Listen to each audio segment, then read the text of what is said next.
Olá pessoal, tudo bem? Como é que vocês estão? Eu me chamo Sunela de Castro e bem-vindos a mais um novo vídeo. E nesse vídeo nós vamos comentar um assunto que pegou o Brasil de jeito, um nocaute que ninguém esperava. Na verdade, até com a forma que ia acontecendo na campanha eleitoral, sobre as questões delicadas econômicas, de políticas exteriores, de acordos internacionais, né, da nossa própria geopolítica, dessa economia macro, e tivesse um presidente que não tivesse planos alinhados para a estratégia econômica, poderia causar certas retaliações e prejuízos para o Brasil. Pois é, infelizmente isso aconteceu, o governo sofreu a sua primeira baixa, uma pancada na qual ele não esperava, né?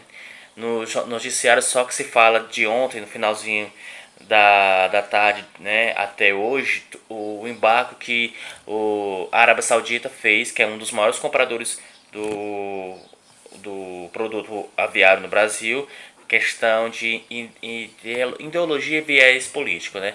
Então você agora vai ver a reportagem. Enquanto o presidente Jair Bolsonaro busca reforçar as parcerias comerciais em Davos, as exportações brasileiras levaram um duro golpe ontem.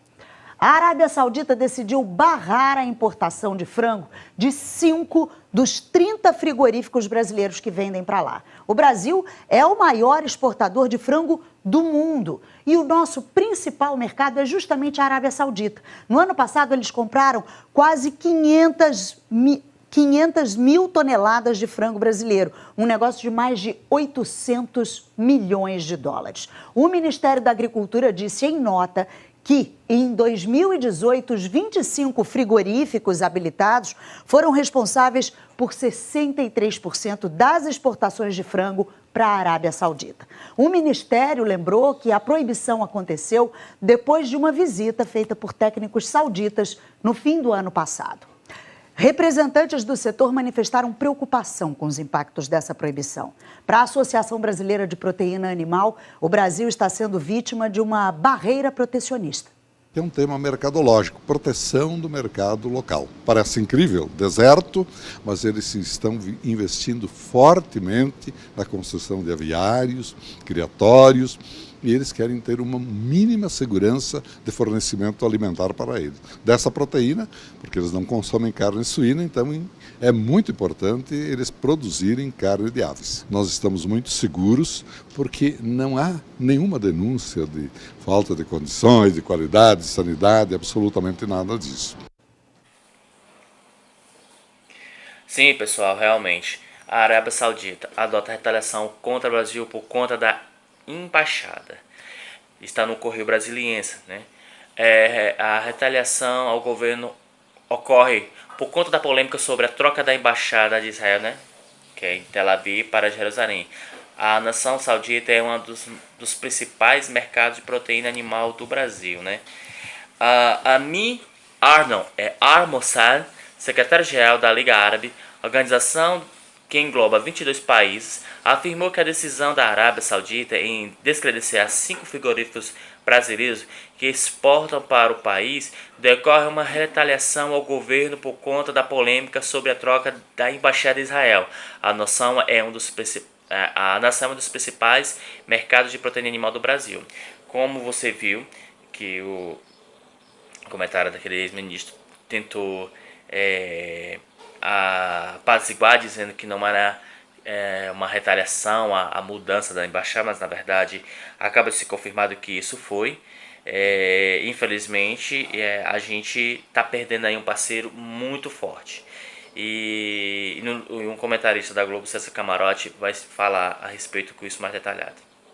Independentemente da fala do ex-ministro Francisco Turra, que a gente viu agora, existe sim uma preocupação no governo brasileiro em relação a essa decisão da Arábia Saudita em relação ao frango brasileiro. Foi visto, como você falou, Chico, como uma espécie de recado, um aviso de que há uma insatisfação. E a insatisfação estaria onde? Estaria naquela promessa ainda de campanha do presidente Jair Bolsonaro de transferir a sede da embaixada brasileira em Israel de Tel Aviv para Jerusalém. Isso pegou muito mal no mundo árabe. Há uma preocupação no mundo árabe em relação a isso, e o Brasil ter escolhido na gestão Bolsonaro como aliado preferencial no Oriente Médio o Israel. Inclusive o próprio Benjamin Netanyahu já esteve aqui no Brasil para a posse do presidente Jair Bolsonaro, e apesar dessa inspeção ter sido feita em outubro do ano passado, há sim a percepção de que essa decisão de agora está relacionado sim com essa nova interlocução do governo Bolsonaro com Israel. Por que essa preocupação? Eu vi que ela não está restrita só ao Ministério da Agricultura, não está sendo vista ainda como uma retaliação, mas como uma advertência. Essa preocupação também está em outros setores do governo, inclusive na área militar. Por quê? Porque o Brasil sempre foi considerado, Chico, uma espécie de país neutro. Então, agora tem uma primeira advertência em relação a essa insatisfação do mundo árabe com o Brasil. Sim, realmente. Isso nos causa um prejuízo muito grande, pessoal. Aqui na reportagem fala assim, ó: essa é uma expressão do protesto contra uma decisão errada por parte do Brasil. Muitos de nós não entenderemos o motivo pelo qual o novo presidente do Brasil trata o mundo árabe desta forma, disse o secretário-geral da Liga Árabe, o Mossad. A entidade já havia alertado ao governo brasileiro que respeite o direito internacional e que mudasse de ideia ao tentar alterar a embaixada do Brasil de Tel Aviv para Jerusalém.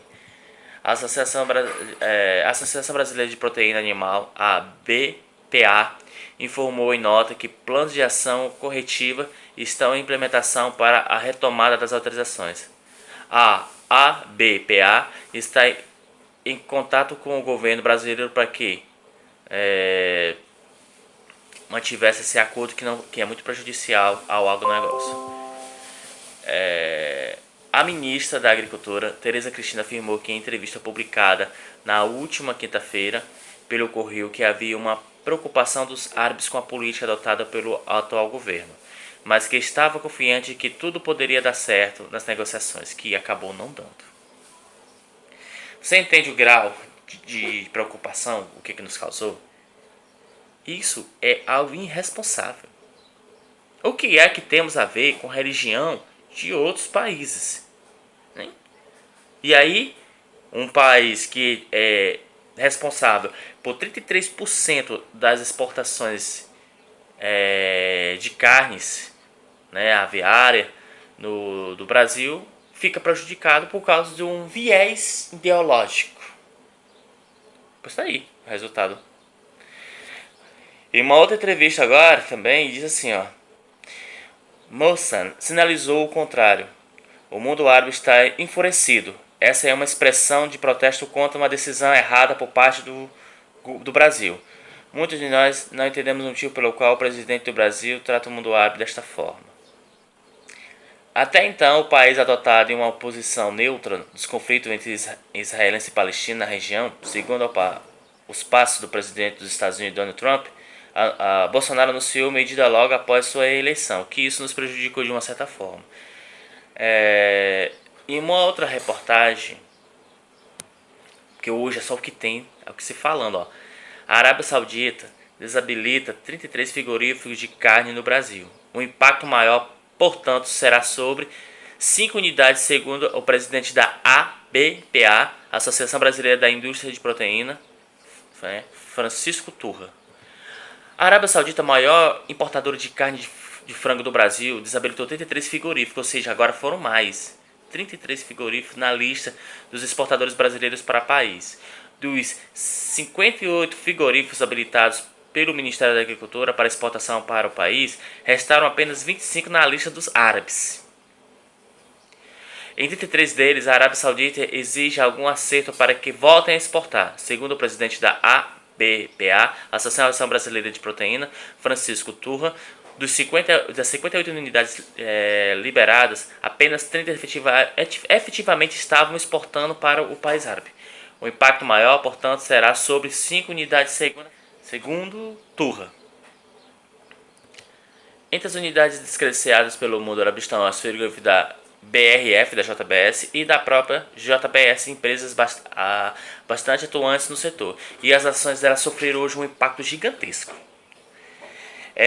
A Arábia Saudita importou 486,4 mil toneladas de carne de frango do Brasil no ano passado, 12% do volume exportado pelos países. A China veio em segundo lugar com a compra de 478 mil toneladas de participação de 11% das exportações brasileiras. Você está entendendo a gravidade disso? Nós vamos perder meia tonelada, correndo o risco de perder meia tonelada dessas exportações. E isso vai prejudicar esse setor. E ficamos só com a China. E que se a China também desistir do Brasil, porque as ideias desse viés ideológico de Bolsonaro é contra esse tipo de país, aí a gente vai perder 1 bilhão, né, de toneladas de carne que seriam exportadas. Esse enxugamento no número de frigoríficos liberados pela Arábia Saudita ocorre devido a um conjunto de fatores segundo informações do setor. Um dos motivos dessas ações árabes vira a constatação de irregularidade em alguns frigoríficos encontrados em técnico de uma missão árabe que estava no Brasil no ano passado. Não, isso aqui foi o governo que tentou driblar. Mas o responsável pelas nações árabes veio e falou porque é. Simplesmente porque quer tirar de Israel, né, de Tel Aviv, a embaixada para colocar em Jerusalém. Não está descartada uma pressão econômica dos árabes sobre a manifestação política de Jair Bolsonaro de transferir a embaixada brasileira de Tel Aviv para Jerusalém, em Israel. Aí você procura entender especificamente o que isso nos causa e o porquê disso. Então aqui, numa reportagem, o Ministério da Agricultura, né, quer dizer, essa reportagem ela fala assim, muito legal, porque é de Guilherme Amado, né, do blog dele da época, porque a Arábia Saudita suspendeu a importação do frango brasileiro. O Ministério da Agricultura recebeu informações de interlocutores na Arábia Saudita de que o país barrou importações de carne de frango de 5 dos 30 frigoríficos do Brasil por razões econômicas, a sobrevivência da ascendente indústria de frango árabe. Em outubro do ano passado, uma missão brasileira no país árabe foi pedida ao Brasil que limitasse as exportações de frango de 400 mil toneladas. Em 2018, vendemos 486 mil toneladas à Arábia Saudita. Esse pano de fundo faz sentido com as outras informações coletadas pela Itamaraty há algumas semanas, né? Quando o embaixador brasileiro da Arábia Saudita foi chamado pela chancelaria saudita e a ele foi explicitado o descontentamento com a possível mudança da capital israelense para Jerusalém saindo de Tel Aviv, né? E isso prejudicou demais, a nossa situação econômica agora. Agora o Itamaraty, né, e o Ministério da Agricultura estão correndo feito louco para poder recuperar, reajustar, reorganizar essa possível retaliação causada por um viés ideológico de Bolsonaro. Como foi dito, que nós temos a ver com a religião dos outros países. O Brasil sempre foi conhecido como um país neutro. Agora está se metendo onde não devia se meter. E aí está causando o quê? Um imenso problema para a gente. Gigantesco. Essa é a primeira reação negativa do governo Bolsonaro diante das suas ideologias políticas, seus viés ideológicos. Quem vai pagar essa conta? É o povo brasileiro, né? Então, pessoal, no mais, valeu, um abraço, até o próximo vídeo.